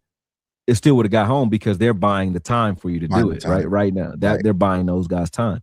They're bracketed right there in the seams. These are the 2 shortest distances between the quarterback and from the quarterback anyway. The shortest distance from the quarterback. These are his checkdowns, and he has nowhere to go with the ball. So he has to throw the ball deep, and he has to hold the ball to do that. See that? Boom. He goes to throw the ball deep because he has to, and he gets killed. Right. So once again, you see the same look, same type of scenario. They do a great job bracketing and rerouting. There's only one guy that is like one-on-one, and he's to the right. And although Goff recognizes it, he sees it right now, right? But by the time he sees it, the disruption on the back end, as you guys keep seeing, right? And Quay did a good job highlighting when the contact is. So it's like, we saw a lot of wide receivers just running free, you know, in past years for the Dallas Cowboys, right? You have to be able to disrupt the timing and allow people to get there. So I think that's one of the biggest things that I saw last year, to be honest with you guys. It's just like, I feel like Donovan Ezeraku had a good rookie season. It just wasn't enough time to get there. Like, you know, like even with Dante Fowler, like there was plays where he beat his guy in one-on-ones. It just wasn't enough time because these quarterbacks like JJ McCarthy, right, just get the ball out super quick because of the spacing and the timing wasn't being disrupted on the back end. Right. This is the year before. This is 2024. At the end of this, I just showed real quick what Metellus and Cashman were able to do. Metellus is to your left, you know, right here. Right, and then Bullard is in this game too. So where that thumbs up is, that's Bullard right there, who we also have here. But you just get to see, like in Dixon's fronts, the linebackers run free. Nobody's gonna touch Metellus or Cashman until the end of this play, right? And that's why I say, you know, we're gonna have a great year, I think, from our linebackers and up front in our front seven, due to the fact that this scheme is, you know, it's like I said, it's a linebacker's dream. And then the guys on the outside, so whether you like Gary or not, whether you like Ezzy or whether you like Malachi Lawrence, it doesn't matter. You can see how much they're dependent upon, but how much he helps them with the scheme as well. They're going to give free looks, free runs to the quarterback, along with what they're able to do on their own. So let's say a guy is going to, if you got a guy like Gary, who's his career with no scheme. He's very rarely been schemed. He's just a guy that they line up and just say, hey, go get the quarterback. They never scheme him, never very rarely stun him. So a guy that can get himself 7.5 sacks on his own anyway, if you have that guy and you put him in a scheme that's friendly to his skill sets and gives him free runs and things like that due to the numbers games that they play, you just gave him an uptick. If you have a guy like Ezeraku who had trouble getting off of those bigger linemen, now he's going to be on tight ends quite a bit, running backs, things like that. He's going to get an uptick. You know what I'm saying? Even a guy like Marist, even a guy like Marist, who you're playing moonlighting as a edge rusher, you know, will benefit from this scheme. He'll benefit from this scheme. So that's why I'm not one of the naysayers that's scared. I'm not a homer. I'm not hype. It didn't come from me just saying the Cowboys are just good because I like the Cowboys. I really sat here and watched Marcus Dixon. I said, holy, because I was trying to figure out what linebackers we needed, what type of personnel we would need in the draft. So I said, let's look at all the coaches and what they do, where they come from, and what type of players succeeded in their schemes. But the thing that stood out, not only was the scheme great, the players weren't. None of those players are guys that I'm like, hey, you know, these guys are world beaters. We don't got one of those. We need an Aaron Donald to make this work. Not one. And exactly, because even going back to Osa, I know it's like the Osa, he was supposed to have been that guy once we moved on from Mike, and he just wasn't. And I feel like once he became the main focus, it was just like, it's really not there. So Quentin Williams, you know, my guy, what really started this whole conversation, to my dog, Gerald McCoy, right? He was like, yo, Tuck, I was out there with not Gerald McCoy. He was out there with Quentin Williams and Kenny Clark. He said, those guys are ready. So I talked to Gerald McCoy last night, to Gerald. He's like, they're going to be ready and they're going to be on go. So, you know, I think that they're going to be the anchors of this Cowboys defense. And that's going to open up opportunities for the other guys with Sean Gary, you know, and the list goes on and on and on. But also, most importantly, our linebackers. Honestly, I've been concerned about it, Okoye, because I felt like if those guards and tackles are getting to the second level, we ain't got guys that can really punch through, you know what I'm saying? So if they're getting up to that second level, it's going to be a problem. But if you're able to keep them clean, we do have a lot of guys that can flow in space and definitely make things happen. Here's a couple things, man. None of them. I said this online, and I think it sounds better verbally, man. But none of these guys, not the coaches, not Christian Parker. Now, you could say Christian Parker if you want to say interior-wise, he had was Ojabo, whatever his name is. He had Jordan Davis, and he had Jalen Carter. If you want to say that interior is pretty good, right? Right. So he played with that type of interior. And then on the outside, he had some first-rounders, you know, with Nolan Smith, and then he had Phillips, who was supposed to be the guy last year, too. So they had some guys, right, up front in their front five. But none of these players and none of the other coaches who I'm lording over, whether it be BT Jordan or Marcus Dixon, none of them have had this type of ensemble left to right, front to back. None of them.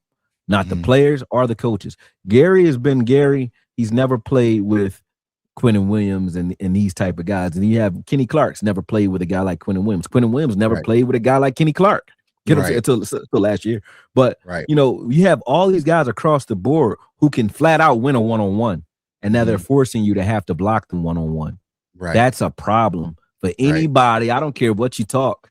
There's a problem for anybody who has to block these guys at all. And then if you're scheming them the way that you saw Dixon scheming these guys, it's even worse, because even if you could block them, you don't even know you're supposed to half the time. So if you could block them, but you don't even get to them, you're getting your quarterback killed with these guys firing off, right? So if he had that much success with guys like, I like Zach Allen. Zach Allen ain't Quentin Williams in my opinion, but I like Zach Allen. I like him.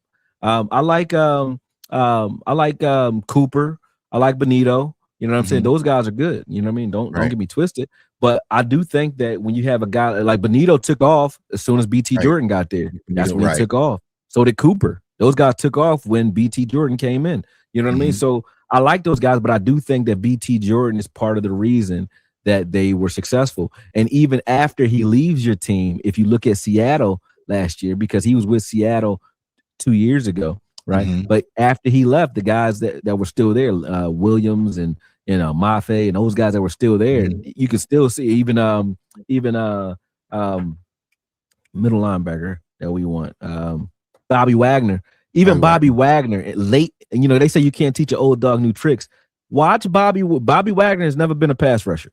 Right. If you watch Bobby Wagner the last 2 seasons, just watch him. He got perfect spin setups, like spin move setups, perfect stabs. Where is he learning it? He's in the same drills. He's getting the same drills that these guys are getting from BT Jordan. He's getting those, right?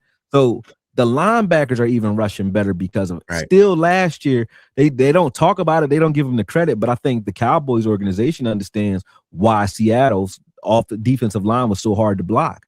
1,000%. And I feel like guys like Rashawn Gary and even I'm tossing Slam Williams, right? You know what I'm saying? Because I feel like they have the motor, the toolbox. If you give them the toolbox, things really turn. Because I feel like, I did my film breakdown on Rashawn Gary, right? Sometimes he's laid off the snap, right? Sometimes he doesn't have the precise hand timing. But if BT Jordan can correct that, the motor is there. The same thing with Malachi Lawrence. Now, when I scouted Malachi Lawrence coming out of UCF, Okoye, I feel like his toolbox is probably one of the best in the class outside of Ruben Bain. No, but then you get BT Jordan kind of refine. He was laid off the snap. His first step was crazy wrong. Right. Yeah. So it's just those cleanups, but the hands, you know what I'm saying? The time like that. So you watch these drills on Instagram. It's the ha ha ha. You're a boxing trainer, right? So those things really comes into play. I feel like that's where Malachi Lawrence really had his strength. So it's like if BT Jordan can clean those things up, I think he can really get this pass rush and these ends and our defensive front really on go on top of Marcus Dixon's scheme, and then on top of what Christian Parker and some of these guys and Ryan Smith is going to bring on the back end, Cowboys Nation. So this is why we want to do this show. Now, of course, right, the more talent you have, the better off it's going to be. You're going to be. But I still think the Cowboys are in a good situation right now as things currently stand. If you know what I'm saying, it's only if the scheme works. You know what I'm saying? The scheme still got to do what it does, but watching what these guys were able to do, and that's both Christian Parker, BT Jordan, and Marcus Dixon, and then the rest of these coaches as well, where they were. I think they put together an A-team defensive staff for sure. Right. And if those guys can come together and kind of synergistically merge their skill sets and their knowledge sets, and it transfers well to these players, sky's the limit because they have the talent. This is more talent, like I said, than BT Jordan had in Denver. This is more talent than Marcus Dixon had in Minnesota and in Denver when he got there. So we have the talent up front to make sure their scheme gets a boost. So I don't see if you look at it from that perspective, I don't see why everybody's so scared. Like I'm not afraid. I'm not saying that because I'm hyped and I'm a Cowboy fan. I'm not afraid just because I sat here because I was, and I sat here and I watched the film till I felt better about what I'm looking at, because I said, well, what are they doing? And if you look at guys like Bullard, when you watch Bullard's film, from last season, the year before last, 2024, when he was with the Saints. 2025, he's with the Saints. So 2024, he's with Minnesota. Yes, so when you watch him with the Saints last year, watch him against Tennessee. Or Carolina. Watch either one of those games. Carolina, he only played like 20 snaps total. 17 run snaps. You know how many run snaps he affected? Now, he didn't make a tackle on every last one of them, but I'm talking about affected viciously. Like where if you watch the film, be like, oh, he's the reason they broke his play up. They were routed, right. He affected like 13 out of 17 snaps. He was only on the field in run plays for 17 snaps. He only played 20 snaps total. 17 of them were run snaps, and he affected like 13 or 14 of those. Whether it be tackles for loss, tackles, or freeing another guy up to blow it up. He had a hell of a game, and that's a starter there. He's not a starter here. He's now you turn that guy into a rotational piece. You turn Ogbania into a rotational piece, and these are guys that were lineal starters where they were. You know what I mean? That's why I say, like, man, our talent, even our depth is crazy. You got a guy like Overton, who we would have been pushing years past. Think about this: a year ago, 2 years ago, LT Overton would have been like, "Yo, we need you to start."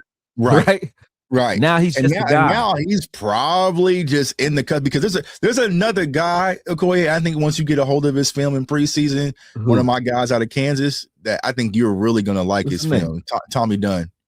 I haven't seen him. 3-tech. So I mean, he's a big boy, and his motor stays on go. So I'm gonna watch him. Yeah, go ahead and watch him. So yeah, he's a dog. So I think once we get to camp and preseason, you really start to see it. You're really gonna like him because we have a lot of wood we can toss in that fire in the interior that we haven't had in years past. And this is what I'm excited about because I feel like the Cowboys defense is built. I don't want to say the right way yet, but they're trying to build it the right way. Just say it. Just say it. I mean, I'm gonna challenge you on that, and this is why. Let me. And you can give me the answer, or the fans can give. Sorry to cut you off, but the fans can give me this answer, or you can.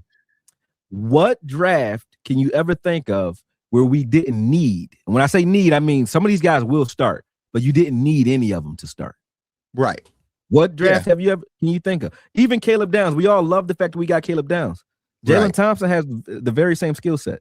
So if we weren't playing 3 safeties and you just said, hey, we're playing 2 safeties, Caleb Downs wouldn't need to start. I would definitely want him to start. Don't get me twisted, but he wouldn't need to. Barham, we love Barham. Right. You got Winters and Demo. Both those guys are healthy and they're balling. He doesn't need to start. Right. But he could. 1,000%. If he wins, he wins. If he wins out, he wins out in camp. That's great. But he doesn't need to. Overton doesn't need to. Devin Moore doesn't. We don't have there's not one draft pick that needs to start this season. And this allows rookies to be rookies, Okoye, which is I think is important. That is what the issue had been. Like last year we needed Tyler Booker to work out at the right guard or else, and kind of like right now, Guyton the year before. We need Tyler Guyton to be the left tackle of the future or else, right? Yeah. It's like we know what Caleb Downs is going to be, but if Malachi Lawrence has a slow trajectory, that's perfectly fine because we have other guys that should be able to go back there and fill that role. You know what I'm saying? Go. You know what I'm saying? So, that's why I say it's built perfectly because I'm like, if you don't need your guys to start, but you want them to, they're going to be rotational, but you don't need them there. That shows how deep and how talented we must be. Right. And this is what I was trying to echo on online, of course, it's Twitter, right? Cowboys Nation. But here's what I'm saying. We can't sing all these praises about Marcus Dixon, BT Jordan, Christian Parker, the list goes on and on when it comes to our defensive staff and not just let them cook for a little bit. You know what I'm saying? Right. I feel like Cowboys Nation, and I'm tossing me in there, you know what I'm saying? I'm not immune to it. It's like my wife sometimes. Sometimes I go in the kitchen, hey, what you getting? You don't use that fork. Use this. It's like damn, bro, like, can I just, can you let me just grab it? No, don't use that fork. No, that's not the can opener you should be using. It's just like, just let me cook. Now, if we start smelling some fire in the kitchen, of course, all of us will come here and say, hey, what's really going on? But as of right now, I'll be the first. Yeah, exactly. Hey, bro. I'm going to come on Snap if we looking crazy. He was doing all this stuff in Minnesota, but you ain't doing it now. What's going on? So we'll be the first to say it, Cowboys Nation. But as of right now, just let them kind of just cook in the kitchen. Can we see it with pads on right now first before we freak out? Because man, I love Christian Parker. I love the hire. I love Marcus. Man, we got BT Jordan. Man, I don't like the edges. Man, I don't like the line. I don't think we got enough linebackers. I think corners are starting to scare me. I think it's like, well, goddamn, you don't trust them in no situation. It's like, do you trust them or not? All right. So that's where I'm at, Cowboys Nation. But Koya, I don't want to keep you too long. We got a few questions in the chat. I'm here, man. So let's go. All right, bet, man. Keep the questions flowing, man. Like I said, me and Koya, we be rocking, bro. I ain't got nothing to do. I saw a question about the secondary. Damn, it's gonna scroll up to all these comments. But we appreciate all the comments, likes, subscribe, shares. Make sure you go follow my dog Okoye. Oh, for sure. And everybody who hasn't followed Tuck, I think y'all all know who Tuck is, but make sure you go follow Tuck, man. Likewise, man. I know it was a dope question about the cornerbacks, man. Whoever asked that, ask it again. I can't see it. But go ahead and ask some questions. Let me run up a little bit. I'll try to find it for you while you do that. Yeah, I was looking for it. All right, so getting to that back end. All right, when it comes to so Smoke, ask the question again, bro. I can't see it. But I want to talk about the cornerbacks a little bit. So we saw Siobhan Revel work out, right? Granted, it's just an Instagram post, but overall, like, how are you feeling about the corners? Because I think a lot of people still kind of have some concerns. I personally believe Kobe Durant's going to be perfectly fine. But what's your thoughts on the cornerback room and how that's going to look for the Dallas Cowboys? I like the switch in our secondary overall. I like the fact that we went smaller, guys that can get in and out of breaks like Kobe Durant, like you just mentioned. You already had one in Bland. If Bland is healthy, I mean, what I'll say, I'll start with Bland, right, before we get to Durant and the rest of these guys, and Revel. Nobody had a problem with Bland, I don't think, prior to his injury, right? Once Bland started having the foot injury, foot issues, everybody's kind of down on him. And what I say is this, right? If a guy bleeds blue, whether you're a Cowboy fan or any team that a guy is on, these guys put their life and their body on the line, for us. So when they're playing well for us, it can't just be fair weather fans. When they're playing well for us, we love them. And last time Bland was healthy, he played well for us. So Bland, to me, I think if healthy, is just fine.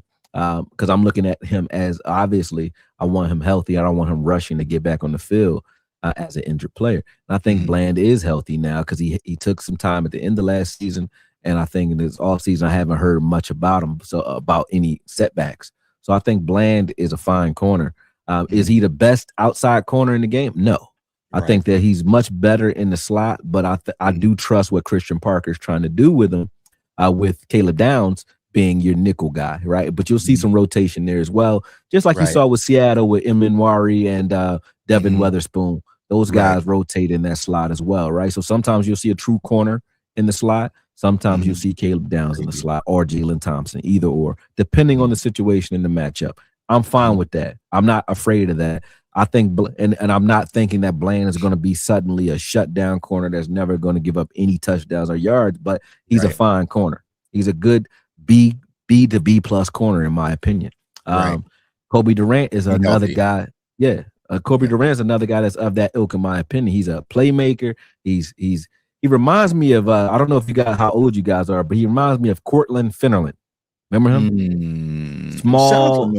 He played for Tennessee for Fisher a long time. He actually got in a fight with Andre Johnson. Remember Andre Johnson got in a fight with a corner and ripped his helmet off? Okay, got you. Okay, that's like, that's him. Tough. Okay. That's the reason I said that, is because they're similar in that way. Very mean, small guys, but they play big because they're mean. Antoine Winfield type guys. Now, he's not a hitter like Antoine, but he's mean and he's vicious and he has a good nose for the ball. So I like Kobe Durant as well. He has the brain for zone coverage and he's very good in man coverage as well. So he can play press or off very well. I like him. Nobody talks about Darion Kendricks, who also, from a coverage standpoint, Darion I like a lot. Like coverage-wise, he can play zone and press man very well. His problem is the same problem I had with Elam. He can't tackle. Like Darion Kendricks doesn't want to tackle a running back. He'll tackle a wide receiver, tackle a tight end because he's covering. Coverage. He's covering I think that's a name that's not being mentioned. I think a lot of Cowboys fans talks about him. Like he's snuck in. Like he can a lot of people compare him to the second round corner that we got years ago, but it's like he's much improved from that. But I agree when it comes to Kendricks, he really doesn't want any involvement in tackling. But there is a corner that we did draft as well out of Florida, who I think is going to have a lot of eyes on him, and Devin Moore. I like Devin Moore a lot as well. I like him he's too. He's got to stay healthy. You got to stay healthy. But again, these two guys aren't guys. Him, Kendricks, guys like Butler, who's playing very well before he got injured as well, is back. So I talked to a really good friend of mine last night. He says Butler is moving phenomenal. So I follow him on TikTok and on IG, and he is moving crazy, and he's stronger now. So if Butler, if it depends, it's a new regime. So if Butler can kind of ingratiate himself with CP and those guys, and they like him, he's a guy that I like as well. But we haven't even gotten to Siobhan Revel, who I think, I just watched him moving, and everybody was so hype about getting what's the kid's name from Tennessee who we wanted to draft? Jamar McCoy. Yeah, McCoy. When he put out his tape of him moving, everybody's like, "Oh, McCoy's running." Right. It didn't look nothing like what Revel just did. Revel was stopping on a dime, changing directions on a dime. He looked slimmer. He looked trim. I have a friend that actually is an advisor to Rashawn Gary, who was down there, and he said he played DB as well. Shout out to Robert T. Green, man, cool dude. But he said, he said, I'm not weak, man. He said, no, Koy, I'm 230 now. I don't play ball no more. He said, I shook Revel's hand. He said, man, he almost pulled me off. He said, he's strong as hell. And I was looking at film of Revel last season. Nobody paid attention to this. Revel, shout out to Revel, man. Revel came in last season, and the fans are not giving him the credit for what he did last season because obviously he didn't know what he was doing in zone, so he looked lost sometimes in zone. But every time he was in press man, I swear to you, go look at the film, bro. Try to find it. If you find it, I'll stand corrected. I haven't seen one play where he was in press man and actually got his hands on a receiver where he lost a rep or gave up anything. When he gets his hands on you, he'll shut you down. You're not doing anything. Yeah. So that's what his claim to fame was out of ECU, right? He was just a big physical man. I mean, I don't want to say it, but there were a lot of people comping him to Jalen Ramsey, but prior to injury. Yeah, like, well, he is like that. If he gets his hands on you, you ain't getting the ball. Right. You know, he ain't getting the ball. He took Smitty and threw him out of bounds like it was punt coverage. Like he threw him out of bounds, literally. You know what I mean? So that's what he can do. And I think now that he's able to plant and change directions, he won't be a liability in zone or playing off either, because he couldn't play off because he couldn't stop his pedal and drive. He couldn't so that's where he was giving up yards underneath. And then in zone, he was giving up yards because he didn't understand what was going on. But this is a guy who he wasn't in training camp, or he was, but he got injured again, I think, in training camp. But setback. You know, it's a difference between knowing the plays and actually being out there and understanding what you're supposed to be doing when you're out there. So I think he's going to be a lot better this season. So if that is our weak point, if you say that corner is our weakness, but this scheme is doing the things that allow those corners to get into position the way we just saw on film, I'm not half as afraid or worried about them as others are. Plus, I know that we're going to deploy 3 safeties as well at times. So you're dealing with, most of the time, you're going to have 2 corners on the field. If that's Kobe Durant and Bland, and Caleb Downs is in the slot with Jalen Thompson and Hooker out there, or Jalen Thompson and PJ Locke out there, that's a good secondary.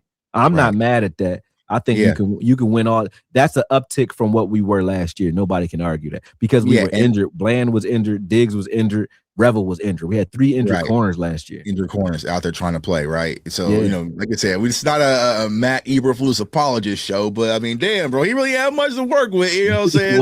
What's supposed to do? But and I will say this, you know, before we dip up out of here, is that when it comes to Christian Parker, the number one thing I want to see is, can you just bring DaRon Bland back to glory? Like, can you bring, because if he can do that, Cowboys Nation, this defense gets scary. You know, if it's like, hey, bro, let's come in my office, let's watch some of that old film. How's the foot feeling? Like, let's see how you doing, and let's put you back into position to do what you did to get you paid. Then this Dallas Cowboys defense definitely has a moonshot to be, I think someone said, like top 10, top 15. And I think that DaRon Bland will be a definitely important piece with it, man. But my dog McCoy, so JB asked the question. I said, Kalen Carson. Then Kalen Carson makes this roster. I mean, can he? You know, it depends. Do I think he's better than Butler or Kendricks in coverage? I don't. I don't. I think Butler's better than Caleb Carson. I personally like Caleb Carson coming in. Once I saw certain things, like if you're playing 15 yards off, and he did this twice to us. So last year, you can go to the game if you want. You can go to, it wasn't Baltimore. Baltimore was the 2. Where was the CeeDee Lamb game? Because that was the Kalen Carson game when CeeDee Lamb was throwing a fit. That was at home. So was that 2 years ago? Last year? You talking about 2 years ago when Baltimore beat him? Baltimore did whoop his ass too. 2 years ago. But last season, I think it might have been Minnesota. I'm not sure which game it was, but he was playing 15. I'll find it for you. He's playing 15 yards off and got beat deep behind him. It may have been maybe the Chargers. But I know it was so ridiculous. I was pissed off. I think he got beat for like 58 yards, but he's playing 15 yards off. Never got into his pedal, so he sat on it the whole time and then let the guy run right behind him. I just said, hey, Caleb, I don't know what. Just instinctively, I just don't know what he's looking at sometimes. So I'm not really big on Carson anymore, because his claim to fame was his physicality and his press man ability, and you know. You don't really see that jump off on film either. And then his physicality in that Baltimore game the year before, you know, the reason they had those big plays, they were running out routes. He's susceptible to out routes. You'll see he gets beat on out routes a lot, but he's susceptible to out routes. But he wasn't even tackling those guys. Like I think Zay Jones caught an out route and then ran up the field on him. You know, when we played Baltimore the year before, and I was like, you know, your tackling is in question. So corners who can't tackle, I don't like corners who can't tackle, bro. That's just me. And I look at Kendricks the same way. I like Kendricks in coverage. I want to see him tackle. I want to see him tackle. You 1,000% right, because once they find that out, they're going to exploit it defensively. Exactly. They're going to make you tackle. JV, bro, you now got my gears spinning, because I was thinking the same thing. Hey, man, there might be a chance. I wouldn't mind Caleb Downs in 21. Yeah, you might get it. You might get it. Yeah, well, you're gonna see a change after training camp anyway. There's gonna be a lot of guys that you think are gonna make this team ain't gonna be here. Yeah, we might. Hey, we did either Coben and Randy go get that, and Caleb Downs get 2. You know what I'm saying? Or Caleb Downs 21 jersey. That's kind of hard. That's kind of hard. I'm about to go tweet that. But also, like you were saying, when it came to Kalen Carson, loved him coming out of Wake Forest. You know, this film versus my guy Keon Coleman. You know, he looked like Siobhan Revel type film, right? A guy can get up, play physical, but you just haven't seen it at the translate the NFL level. And I think we are at this point in his career. Who's going to be a sponsor in the house? You know what I'm saying? Them guys are gone. So it's like you got, so I don't think he's going to have a sponsor. So I think overall, Kalen Carson might probably be on a cut list. Because I do think they'll probably keep Josh Butler, because, you know, especially if he's healthy. I would. Josh Butler can ball, man. I like Josh Butler. He was playing well prior to the injury, so we'll definitely keep that into consideration. But Cowboys Nation, we're gonna let y'all up out of here. We appreciate y'all for rocking with us. Hopefully, comment in the chat, man. If y'all learned something, just say me. Just say me. Got it. You know what I'm saying? I learned something new. That I said me too. That's why I love doing content with people like Okoye, because I learn stuff too, and vice versa. This is what it's all about: coming together as a community and putting our best information together to help win this damn team win some games. You know what I'm saying? Help win some damn games. So if y'all learn something, we got some me's in the chat. We appreciate all of y'all, man, for tuning in with us. We'll have to do it again. We'll have to probably break down the back end, because we did front 7. So we can break it all down, because we didn't even get to the safeties, right? Hooker might not start this year. Yeah. So we might do another show here, maybe next week before camp kicks off. Whenever you want. Like today, like I'm the type, like, if you say you want to do a show, you know, I'm gonna jump on. I just don't ever think to just call and say, hey, let's do shows. But whenever you want to jump on, I'm ready. I'm always hyped to jump on with y'all, man. All right. So it looks like y'all learned some stuff, man. So always learn. So we'll link up next week and redo it again. So that way we can go on the back half. Because I really want to show some of the things that, you know, they were doing the secondary for Philly, but also Arizona. Because we see what Arizona do. I think y'all are really gonna like it. So I think that's gonna be the fun. So my dog Okoye, if someone might be seeing you for the first time, let everybody know where they can find you, bro. Oh man, AKOYE Media. And that's AK, accumulated knowledge over years of experience, media on YouTube. So make sure you guys go out there and follow it. If you want to see a lot of back and forth talk, don't think that my personality is the guy that's on Twitter. When I'm on Twitter, text sound way worse than actual verbal, right? Because if I'm saying what's on the top of my mind, but I'm not mad. Like, people think I'm like angry. I remember Broadus was like, "Stop fighting." I said, "I'm not. I'm chilling. We're not fighting. This is my happy face. I'm chilling."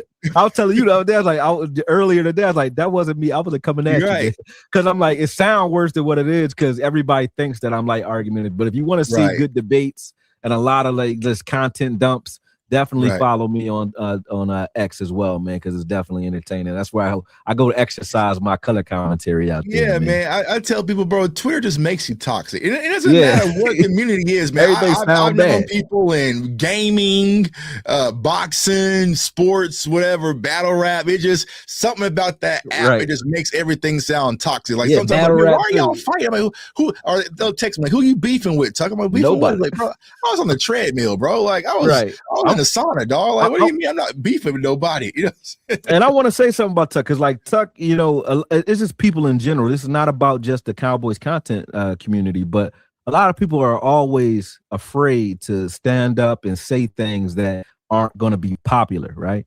I get crucified for it, but I don't care, right? So that's why I'll say the truth. As long as I feel like I'm standing on truth, I'll say it. And I live to be contradicted. So I don't mind being wrong. Like, if you show me something I'm wrong, I'm going to say, Tuck, you got it. You're right. I didn't even see that, blah, blah, blah. Why? Because that means I just learned something. You feel what I'm saying? Right. But Tuck is one of those guys where behind the scenes, people don't know me. We don't even talk a lot. And he didn't know me from Adam when he did it. But Tuck is one of the guys, when I have had actual beefs or issues that, you know, are misunderstandings, Tuck always stood up and jumped up and definitely spoke up for me and does certain things behind the scenes that people don't even pay attention to. I ain't gonna speak on what, because that's your business. But Tuck a thorough boy, man.